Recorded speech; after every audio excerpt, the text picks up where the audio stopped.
This is the X-Zone Broadcast Network, broadcasting worldwide on broadcast affiliates and satellite program providers, including CNN Broadcast Network, Sirius Satellite Network, Star Media, Good News Radio Network, Angel Broadcast Network, Wiki Broadcast Network, and WPBN TV. For more information on the X-Zone Broadcast Network, visit us at www.xzbn.net.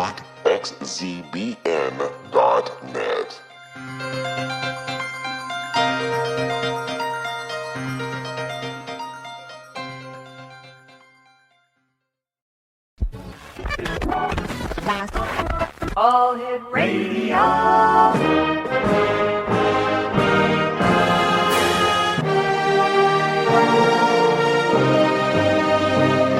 Welcome to the X-Zone, a place where fact is fiction and fiction is reality.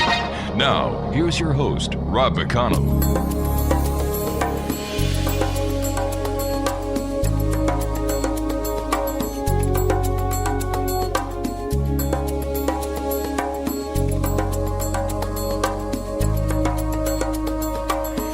Welcome back to the X-Zone, everyone.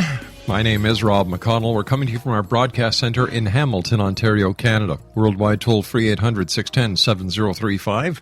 Email xzone at xzoneradiotv.com. On all social media sites, X-Zone Radio TV. And our main website at www.xzoneradiotv.com.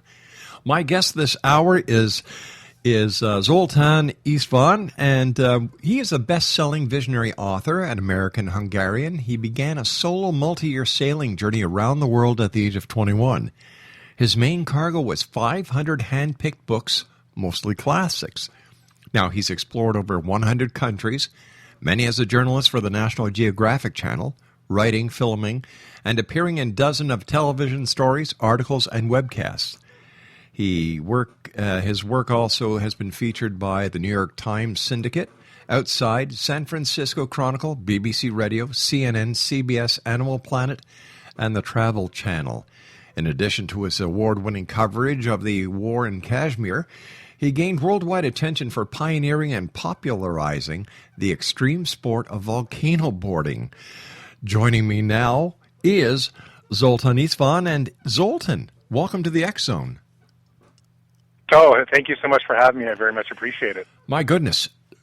At the age of 21, sailing around the world with 500 books? Why? Well, I think like many young people, I just want to discover the world. And I'm a big believer that books can teach you just about anything that you need to know.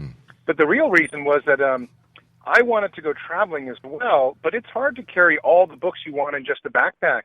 And, the car is kind of limited to land, so a sailboat seemed the very best way. It's kind of like a floating apartment. You get to keep all your books, your guitar, surfboards, and things like that. So that's why I went sailing with all those books.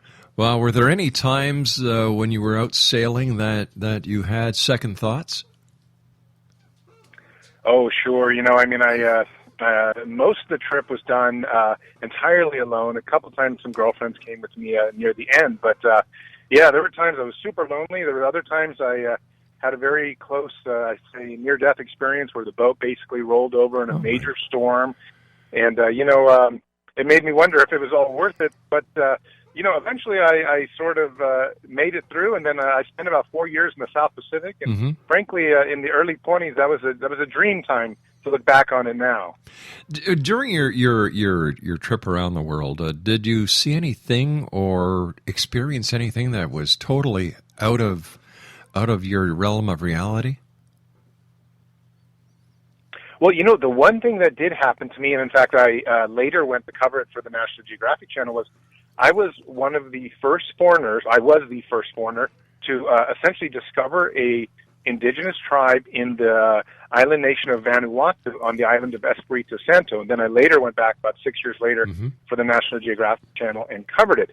But, this is incredibly amazing because they were so enamored with blonde hair, with my fair skin, with a flashlight, a pen, and so that was an incredible experience. I'd say there's very few people have had sort of a first encounter experience like that with the tribe. All right, I have to ask you, volcano boarding?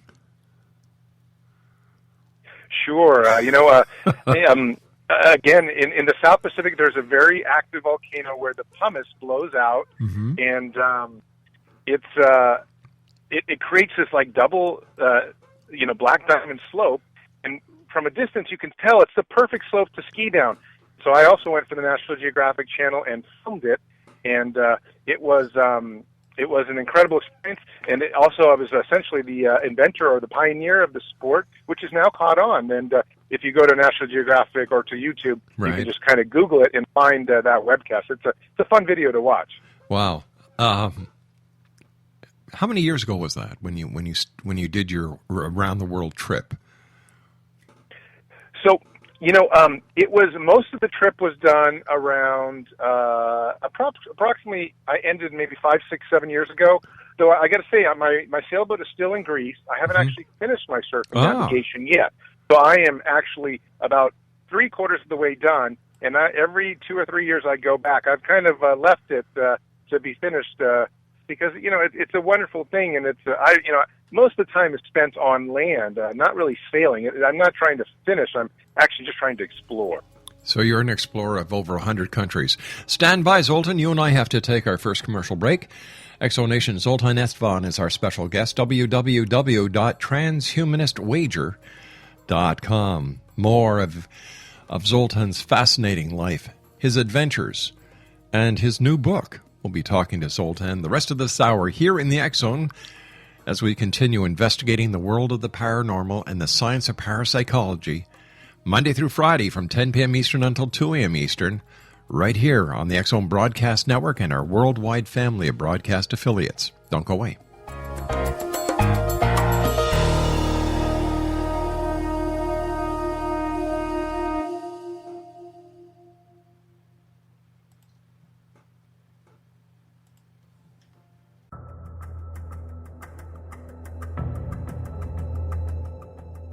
Modern Esoteric, Beyond Our Senses by Brad Olson, consummates the lifology story about where humanity originates. It is the lost continents, the primitive wisdom, the mythos of creation, and the rethinking of ancient history as we are taught in academia. There is much more to the story than what we have been told. As this is the first book in the Esoteric series, Modern Esoteric starts at the beginning of time and accelerates up to this modern age. Future Esoteric is book 2 in the series and takes a forward-looking position ahead of today with an open and honest examination of the ET issue and various unexplained phenomena. To discover the writings of author Brad Olson, visit www.bradolson.com. That's www.bradolson.com.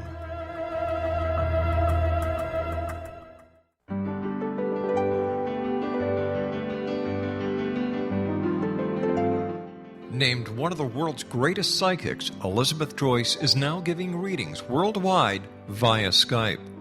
Elizabeth Joyce is recognized for her clairvoyant ability to help find missing persons, her analysis of dreams, past life regression work, mediumship, and her accurate predictions. Elizabeth has been a frequent guest on the X Zone radio show with yours truly, Rob McConnell, now for several years. For an appointment with Elizabeth Joyce, call 201-934-8986 or Skype at elizabeth.joyce. And for more information, you can always visit Elizabeth Joyce online at www.new-visions.com.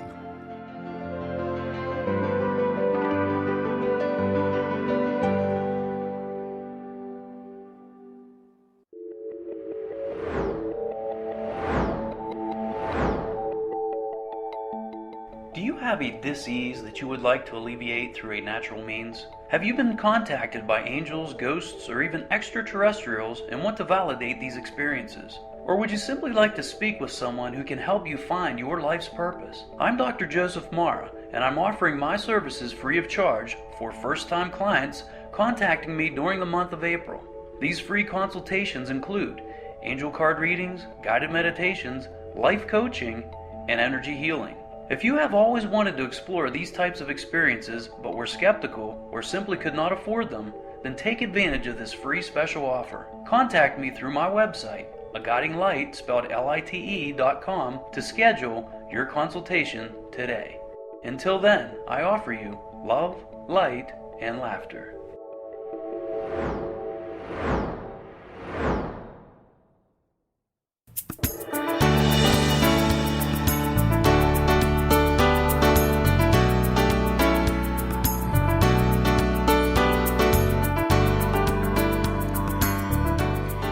Exonation, Zoltan Istvan is our special guest this hour. www.transhumanistwager.com. You know, Zoltan, undoubtedly you've led an incredibly diverse life, including as a journalist for the National Geographic Channel. Tell us about that. That must have been something exciting. Well, I'll tell you, I really feel it probably was perhaps the luckiest experience of my life to be able to have that job for approximately 4 years, because I was able to pitch my stories and sort of go around the world and write about it, film about it, and create webcasts about it. But, a lot of my coverage was in conflict zones, so I certainly saw my fair share of kind of pretty sad things, a lot of refugee camps, some fighting, and just a lot of, hardcore conflict stuff. It was pretty challenging. I think a lot of young journalists end up doing war zone stuff just to either build a name or just to get a really exciting story. So while it was a fascinating life and a fascinating 4 years of my life, it also was quite dangerous. You recently published the Philosophy #1 bookseller novel, The Transhumanist Wager. Tell us about that. Absolutely. So the Transhumanist Wager is a novel, and essentially it follows the life of protagonist Jethro Knights. And Jethro Knights' main goal in life is to live indefinitely through science and through technology. And he will do anything to achieve that, which is where the controversial part of the book comes, because in the end of the book, he ends up launching a world war in order to achieve his aims. But essentially it follows that his life, from a very early age in high school all the way to the end, and he does change the world and make it into a much more kind of science and technologically oriented world in order to use that science and technology to live indefinitely, and also to have everyone else, the people he loves, the people he cares about, live indefinitely, so that people can basically eliminate human mortality. Yeah, I don't know if I'd like to live indefinitely. Would you? You know what it is I really just want the choice. I'm not 100% sure I would want to live indefinitely. I think that's a very difficult question to ask. In fact, I tend not to even refer to it as immortality anymore. I tend to just say, well, people want, transhumanists want to live indefinitely. But yes, I would like that option, because I certainly, I guess I just don't like the idea of being forced into, death. Makes sense. So what was your inspiration for writing this book? So I have just, ever since I've been in college at Columbia University studying philosophy, I have been very interested in transhumanist philosophy, cryonics, which is, deep freezing bodies to bring them back to life, and just other types of very radical life extension science. But what happened is, when I was in Vietnam covering the DMZ over there, I was just doing a story on bomb diggers, these Vietnamese farmers that actually dig up unexploded American ordnances. Wow. From the ground, and they sell the metal. They make a lot more money selling the metal than, farming rice. And of course, we had dropped so many millions and millions of tons of bombs, and many of them are, a huge percentage of them are unexploded, so there's a lot of metal to be found. But anyways, I was doing a story for the National Geographic Channel covering this, and I almost stepped on a landmine. And it was really, after about 4 years of doing kind of some dangerous conflict zone stuff, it was the moment that I thought, I am through doing conflict work, doing war journalism, and doing very dangerous stories. I want to do something so that I can live longer, I can live better, I can live indefinitely. And I thought, I love writing. Why not go home and write a novel about a person who wants to live forever and what he can do to achieve that. So what makes your book so controversial? Well, I think what really makes it controversial is that the protagonist, Jethro Knights, will do anything to achieve life extension.